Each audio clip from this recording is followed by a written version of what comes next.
And when Horus found that Isis would not aid him betray Osiris, he plotted with his conspirators to kill our Lord. He took the firebird, the rod, and slew him. This is the first truth, and is the testimony of Baphomet. And a great cry went up to heaven when it was learned that our Lord was dead and would not walk in the garden again.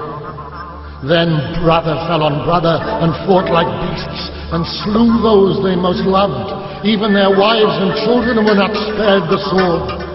Much blood was spilt to his name, and the suffering was terrible. So great was the love they had for Osiris.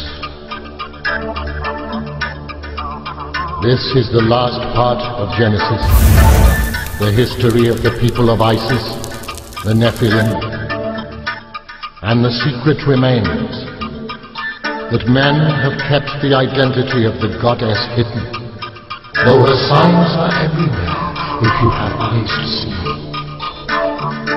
Here ends the first garden, though this paradise shall come again, for the world goes on forever.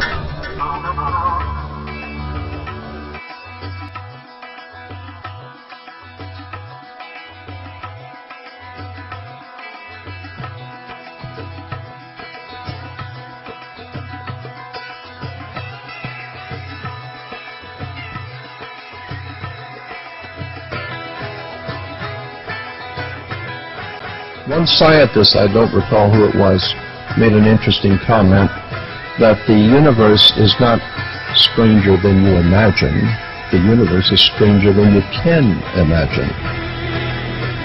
And the point being is that you haven't learned anything until you understand how the pyramids were built, the geometrics, the harmonics, the well-established mathematics. I don't see how anyone could possibly say that they are well informed about the modern day world and not realize the importance that this country has played in the development of Europe and the rest of the world. I remember someone saying a long time ago, always trust a person looking for truth. Never trust the one who's found it. The point being is that real divine truth is far, far out ahead of whatever we might begin to understand. Manly Palmer Hall, one of my very good friends, said in one of his lectures, if you can intelligently explain to an audience something about God that everyone can understand, and that proves that you don't know anything about God. Because the God that your pea brain could understand could not be the one that created the universe. The one that created all things is far, far loftier than we have given a correct view of.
make this a part of a school system seems to be very interesting. Now, I go back to Egypt, a very colorful country, for certain principles to discuss.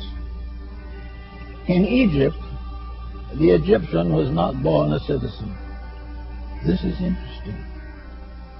When you came into the world, you were an Egyptian, but you were not a citizen of Egypt. You might have been born on the steps of the pyramid, but you were still not a citizen. This was because it was deemed that citizenship, mature participation in the labors of the state, required dedication, enlightenment, consecration, and, if necessary, self-sacrifice. Now, children in Egypt, up to around 15, 16 years old, wore a child lock of hair. It kind of hung down over the left eye and down onto the shoulder, a thin lock of hair. And this was called the child lock. And as long as that lock of hair was there, that person was not responsible for knowledge which he did not possess. He could not be blamed for mistakes that he did not know better than to make. But there came a ceremony finally, and in the presence of all concerned, the priests of Thebes and Luxor and Memphis gathered together those who were aspirants to become citizens of Egypt. And they had a great ceremony and invoked the gods and made these young people accept the responsibility of Egyptian citizenship. And from the records we still have of those old times, we get some key to what the instructions were. The first instruction was, you must obey the laws of the gods of Egypt. You must obey the laws of Osiris and Amenhotep. You must obey the laws of the state. Unless you are a true law abider, you cannot be a citizen. You had to be truthful, honest in your weights and measures, kind to those in need, helpful for the forlorn and the sick, forever charitable.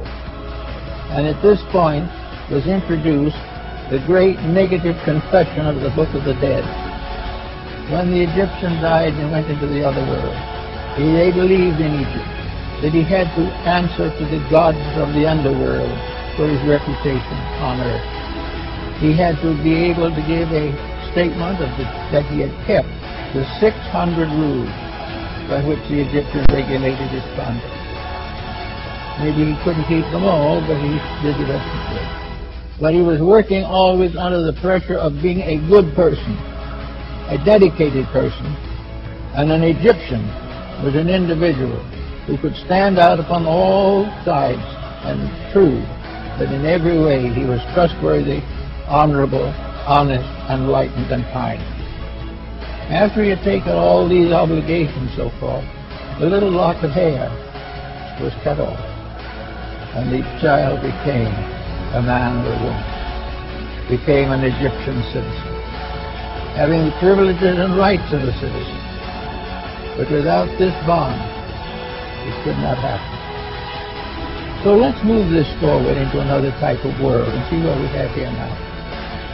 Supposing we had not here a citizenship by birth, but a citizenship by dedication. Supposing instead of being born an American, we went to school, the lower grades, middle school, and finally graduated from high school. At the time of high school graduation, then citizenship would be a matter of consideration. When the American boy or girl decides to go in for a life of government or statesmancraft, they should not be out merely to get money.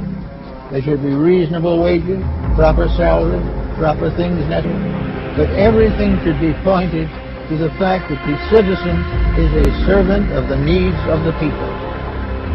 Now, if we began producing people who at the age of 14 or 15 decided they wanted to be Americans,